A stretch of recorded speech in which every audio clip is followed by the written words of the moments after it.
नमस्कार, बहुत स्वागत है आपका। हर बार की तरह इस बार हम फिर से एक प्रचंड वशीकरण प्रयोग लेकर आए हैं। ये प्रयोग करना बहुत आसान है। आप महिला हैं, आप पुरुष हैं, हर कोई कर सकता है। किस पर करेंगे? जैसे पति पत्नी पर कर सकते हैं, लव रिलेशनशिप में हैं आप, प्रेमी प्रेमिका पर कर सकते हैं। लेकिन एक बात याद रखिएगा, गलत नीयत से मत कीजिएगा। जो पवित्र रिश्ता है, आपके जो रिश्तों में प्रेम है, वो बरकरार रहेगा। एक दूसरे के वशीभूत आप रहेंगे। अब कई बार होते हैं पिता पुत्र में नहीं बनता, भाई बहन में नहीं बनते, सास बहू में नहीं बनती, पति पत्नी में नहीं बनते। हर रिश्तों में वशीकरण का काम करेगा ये प्रयोग। इसकी कहीं कोई काट नहीं है। लेकिन बस फिर से हम यही दोहराएंगे, टोटका है तो चुपके से करना है, टोका टोकी ना हो, इसका ध्यान रखें। तो आज हम जिस पौधे की बात करेंगे, वो पौधा आपको आसानी से कहीं भी रोड साइड मिल जाएगा। ये पौधा का खासियत ये है कि जब ये कपड़ों में चिपकता है, इसको हम छोटा धतूरा आम बोलचाल की भाषा में कहते हैं, या फिर इसको जंगली चिरचिट्टा भी कहते हैं।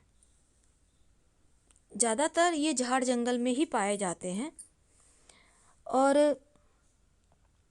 इसके जो फल होते हैं वो कांटे की तरह होते हैं, थोड़े थोड़े निकले हुए। माना जाता है, अगर हम तंत्र शास्त्र की माने तो तंत्र शास्त्र में कहा जा गया है कि इस पौधे से देवता भी वशीभूत हो जाते हैं। पर कैसे? आज हम यही तो आपसे साझा करेंगे। तो सबसे पहले हम समझते हैं कि मनुष्य को कैसे वशीकरण किया जाए, यानी आप जिस रिश्ते में हैं उस रिश्ते को आप का ही बनाकर कैसे रखा जाए। जैसा कि हमने आपसे वादा किया है कि इस प्रयोग को करने से मुश्किलें कम होती है। लेकिन उसके पहले याद रखें, इस प्रयोग को करना आसान तो है, किसी भी दिन कर सकते हैं, पर शनिवार के दिन करें तो ज़्यादा अच्छा है। करेंगे क्या? आप कहीं भी आपके घर के आसपास रोड साइड झाड़ जंगल में ये पौधा पहले से देख लीजिए। आपको एक दिन पहले इस पौधे को निमंत्रण देने जाना है। जैसे आप लेकिन किसी भी दिन जब आप निमंत्रण देने जाएं तो आपको अपने साथ कुछ चीज़ों को लेकर जाना है। पहला, पान का पत्ता। आप एक भी ले सकते हैं, 5 की संख्या में भी ले सकते हैं। आप चाहें तो एक ही ले लें। इसके अलावे बतासा ले लीजिए। अगर 5 पत्ता लेते हैं तो 5 बतासा ले लीजिएगा, 5 कपूर की टिकिया ले लीजिएगा और 2-2 लौंग, यानी कि 5 पान का पत्ता है तो 10 लौंग। हर एक पत्ता को अलग अलग उसी पेड़ के पास रखिए और हर एक पान के पत्ते पर 2 लौंग, 1 कपूर की टिकिया, 1 बतासा इस तरह से रख दें। अगर आप एक ही पान का पत्ता ले जाते हैं तो एक पान के पत्ते पर ही आप 5 लौंग, 1 बतासा और 2 कपूर की टिकिया या 5 कपूर की टिकिया रख दें और फिर जला दें इसको पेड़ के पास ही। ठीक है। अब आप इसको जलाने के बाद पेड़ के पास ही जलाइएगा। फिर पेड़ से निवेदन कीजिए कि आप चाहते हैं कि आप हमारे साथ चलिए। हमारे रिश्तों की मुश्किलें हैं, हमारे पत्नी से नहीं बन रही, हमारे लव से नहीं बन रहा, हमारे पिता से नहीं बनता, हमारी बहू से नहीं बनती, हमारी सासू माँ से नहीं बनती। आपकी जो भी विष है वो इस पेड़ से कह दें। और इन प्रक्रिया को करने के पहले पेड़ के पास पानी डाल दीजिएगा ताकि मिट्टी अच्छे से वहाँ पर गीला हो जाए, तो पेड़ को उखाड़ने में ठीक होगा। नहीं तो उखाड़ने वाला प्रयोग 2 तरह का प्रयोग होगा। एक होगा जो आपको सिद्धि देगा, दूसरा होगा वशीकरण। तो जब आप सिर्फ वशीकरण के लिए प्रयोग करेंगे तो पेड़ को उखाड़ना नहीं है, ठीक है। लेकिन पान के पत्ते वाला प्रयोग यहाँ पे करना है। इसके बाद इस पेड़ में जो फल लगे हैं, जिसको हम छोटा धतूरा कहते हैं या फिर जंगली चिरचिट्टा, इसमें फल लगे होते हैं, कांटे कांटे निकले हुए कुछ इस तरह से। इस पेड़ में जितने भी फल हैं आप तोड़ लीजिए। अगर आपको बहुत बड़ा पेड़ है, बहुत सारा फल है, बहुत झाड़ है, आप उतना नहीं तोड़ना चाहते, कोई बात नहीं, आप कम से कम 11-21 की संख्या में तोड़ लीजिए और तोड़कर पेड़ को प्रणाम कीजिए।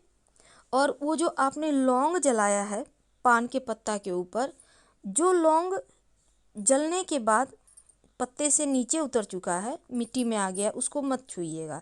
जो पत्ते पर लौंग है उसको आप उठा लें और इस पेड़ का जो फल है उसको उठा लें, लेकर आप अपने घर आ जाए। ठीक है, जब पूरी तरह से जल जाए तब लेकर आइएगा। वहीं पर आप थोड़ा सा साइड में खड़े हो जाइए, होने दीजिए। और जब आप ला रहे होंगे इन चीज़ों को उठाकर तो पीछे मुड़कर मत देखिएगा, एकदम से लेकर सीधे घर चले आइए। ठीक है, अब आपको धतूरे का फल ले आना है और जो लौंग आपने जलाया हुआ है, अब वहाँ पर चूँकि पूरा अच्छा से जला है नहीं जला है कोई बात नहीं, आप घर ले आइए और घर में इन फल को और लौंग को किसी पात्र में रखकर जला लें। कैसे जलाएंगे? आप इसको जो गाय के गोबर के उपले होते हैं उसके सहारे भी जला सकते हैं। जब ये जल जाए एक एक बीन करके आप साइड कर लीजिएगा, फिर इसको आप कूट कर इसका पाउडर बना लें भस्म की तरह। ठीक है, अब इसको अच्छे से जलाने के बाद जो भस्म बनेगा, आप चाहे तो कपूर के सहारे भी इसको जला सकते हैं, वो जल जाएगा। और जलाने के बाद ये कब जलाएंगे? ये आपको जैसे आज आपने करके ले आया घर, अगले दिन सुबह स्नान वगैरह करके फिर ये काम कीजिएगा। इसको जलाने वाला जो राख बन गया, भस्म हो गया, उसको सारा इकट्ठा कर लें और सफ़ेद कागज़ पर इसको भस्म को पूजा स्थान पर ले जाकर रखें। याद रखिए, अपने घर के पूजा स्थान पर। फिर एक मंत्र आपको बोलना है। मंत्र देखिए यहाँ पे स्क्रीन पर, और जो अमुक व्यक्ति है ना उसके जगह पे आपको जिस व्यक्ति को अपने आप मान लेते हैं सासू माँ को बस करना है, सासू माँ का नाम बोलिए, अमुक व्यक्ति के जगह नाम बोलना है। याद रखिए, अमुक व्यक्ति मत बोलिएगा, नाम बोलिएगा। और इस मंत्र को कम से कम 108 बार पढ़ ले और हर एक बार मंत्र पढ़ के गहरी सांस लीजिए या थोड़ा सा फूंक मारिए। जोर से मत मारिएगा, राख उड़ जाएगा जो भस्म है।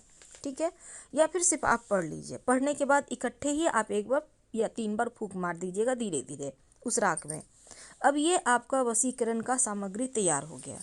अब क्या करेंगे, आप जिसको बस में करना चाहते हैं उसके चाय में, कॉफ़ी में, खीर में, मिठाई में, है ना, उसमें हल्का सा डालें, चुटकी भर, उससे भी कम आप उनको खिला दें।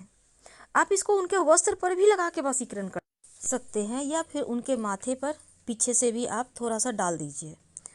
जिस भी व्यक्ति को आप बस करना चाहते हैं बस में ना, वो बस में हो जाएंगे। बहुत हद तक आपकी बातें सुनेंगे, आपके पीछे पीछे आपके प्रेम में दीवाने, या आपको वो मिस करने लगेंगे। एकदम से उनको लगेगा चलो आपके साथ बैठते हैं, आपके साथ बातें करते हैं। तो ये मंत्र पढ़कर आपको जब आप रख लेंगे इस राग को तो ये पूरी तरह से सिद्ध हो जाता है। आप किसी भी चीज़ में मिलाकर उनको खिला भी सकते हैं। ठीक है, अब देखिए इस प्रयोग को आप सर पर या कपड़े पर डाल भी कर सकते हैं। लेकिन अब जैसा कि हमने आपसे वादा किया था कि भगवान की भक्ति पाई जा सकती है, भगवान को सपने में देखा जा सकता है। जब आप इस जड़ को ठीक उसी प्रकार पान के पत्ते का जैसे हमने बताया आप प्रयोग करके ले आइएगा घर, लेकिन उस समय पानी गीला कर लेना है मिट्टी को और पेड़ उखाड़ लें या फिर थोड़ा सा जड़ कोड़ कर निकाल लें और इसको चांदी की ताबीज में भर लें। कैसे भरेंगे, जड़ को लाइए, गंगा जल से शुद्ध कीजिए, 1 चुटकी जड़ के ऊपर सिंदूर डालिए, चांदी की ताबीज में भर लें। अब मान लेते हैं आप चांदी की ताबीज नहीं पहनना चाहते, कोई बात नहीं, आप इसको अपने पर्स में रख लें, पॉकेट में रख लें, किसी शुद्ध कागज़ में मोड़ कर, और आप देखिएगा इससे भगवान की जो भक्ति है वो मिलेगी, आपकी जो मुश्किलें हैं वो धीरे धीरे दूर होने लगेगी और सिद्धि प्राप्त हो जाती है। और जब आप इसको अपने पास में रखेंगे ना, नियमित रूप से अपने इष्ट का मंत्र जिस भी भगवान को मानते हैं जप करते रहिएगा। धन्यवाद, हम फिर मिलेंगे।